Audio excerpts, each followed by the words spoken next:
In the previous episode, we examined two examples of criticisms raised about the Quran's supposedly instrumental view of women. In this episode, we intend to examine another example. Critics claim that the Quran permitted Muslims to sexually exploit female prisoners of war who are slaves and have husbands. They consider this immoral recommendation as proof that this book is not the Word of God. This claim is attributed to the Quran based on verse 24 of Surah An-Nisa.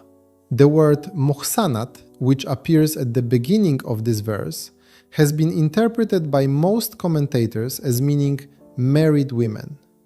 And since slave women are exempted in the continuation of the verse from the rule stated at the beginning, the conclusion was drawn that the Quran permitted sexual relations with slave women even if they are married.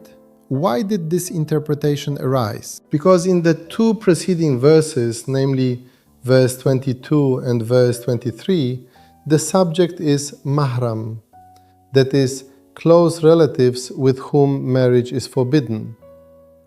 But does the Quran truly contain such a ruling? Or are we once again facing a mistaken interpretation, a lack of precision in understanding the Quranic verses, and a blind imitation presented as an Islamic ruling? Let us examine the preceding verses carefully to correctly identify the meaning of Muhsanat at the beginning of this verse.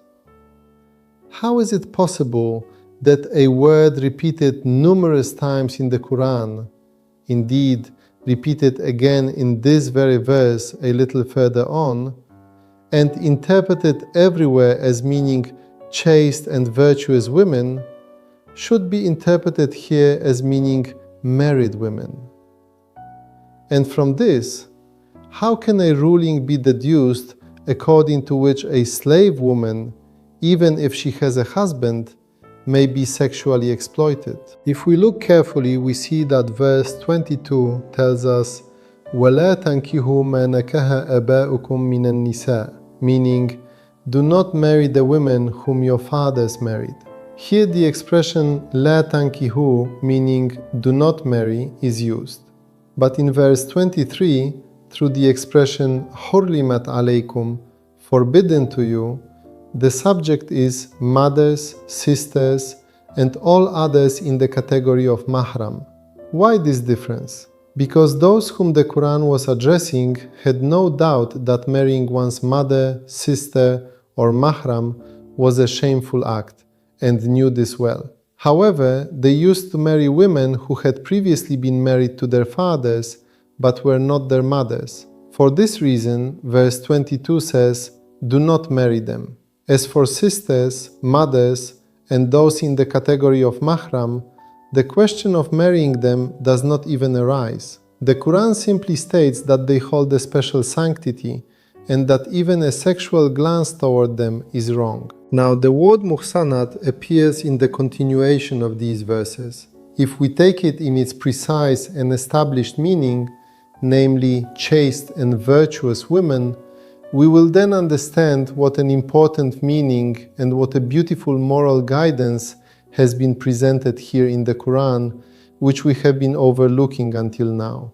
The Quran is telling us here, look at chaste women, Muhsanat, as you look at your mothers and sisters. Just as you know it is shameful for someone to cast a dirty and ill-intentioned glance at his sister or mother, so too must you treat all other virtuous women. Do not be among those who, whenever they encounter a woman, look at her in a dirty and sexual way with the intention of exploiting her for pleasure. If we have understood this beautiful meaning, we will realize that not only does the Quran not contain the ruling attributed to it, but on the contrary, it recommends that a sexual view is only permissible within the bounds of marriage and family. This is the same message conveyed in other Quranic verses, such as the verses of Surah Al-Mu'minun, which recommend limiting sexual relations to marriage alone. As for a slave woman who has a husband Any relationship with her outside of marriage is certainly morally wrong. It is noteworthy that in the very next verse, namely verse 25 of Surah An-Nisa, the subject of marrying slave women is raised, and there the Quran says, فَأَنْكِحُوهُنَّ بِإِذْنِ أَهْلِهِنَّ, meaning, marry them with the permission of their guardians.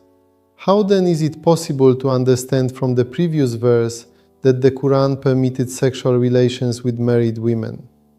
The Quran has also recommended in other verses that purity and chastity must be the guiding principle in dealing with slave women, and that they must not be forced into shameful acts and sexual misconduct. When we examine the background of this widely held interpretation, we find that this understanding, which became prevalent in Islamic commentaries, existed only in Sunni commentaries until the 4th century, and made its way into Shia commentaries from the 4th century onward.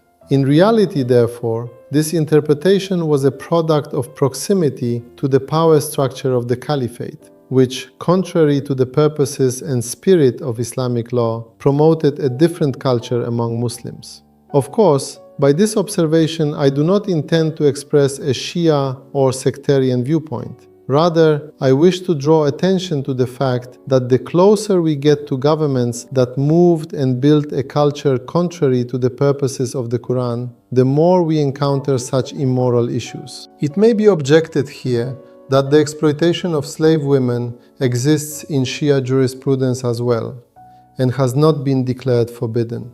Or the question may be raised as to why the Quran did not absolutely prohibit slavery and fight against it. However, we must bear in mind that the Quran, in addressing social reality, saw things as they were and sought gradual reform. Had the Quran abolished slavery all at once, the slaves themselves would have been the most harmed.